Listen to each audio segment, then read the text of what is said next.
A baby girl could write her own name just 1 month after birth. But her mother not only felt no pride, she even wiped off the letters with a look of disgust. Her father was even more biased towards sons. When he saw it was a girl, he turned and left without looking back.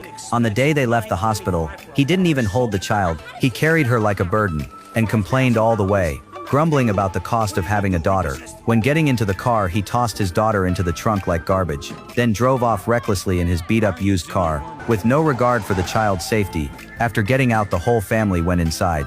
Only the baby was left alone in the car. What kind of parents are these? It's truly sad and heartbreaking. But the girl was determined to prove herself. By age 1, she could already wash herself. At 2, she learned to dress herself. By 4, she had to start living independently. Her dad was busy with work. Her mom dressed up and went out to have fun, leaving Matilda to fend for herself at home. When she was hungry, she cooked her own meals. She skillfully cracked 2 eggs, added a spoonful of cake mix, mixed it well and fried it over high heat, and a fresh plate of waffles was ready. Eating the food she made herself, reading her favorite magazines, that was little Matilda's idea of happiness. But she had already finished all the magazines at home. Her thirst for knowledge pushed her to ask her father for books. Unexpectedly, her father said, "Why bother with books?"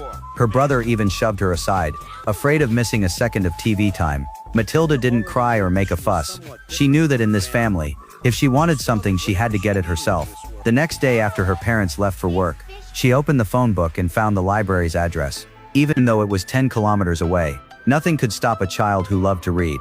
At the library, she politely asked the librarian, then headed straight to the children's section. The librarian had never seen a child come alone to read before. Matilda sat quietly on the couch by herself, lost in the world of books that was her greatest joy.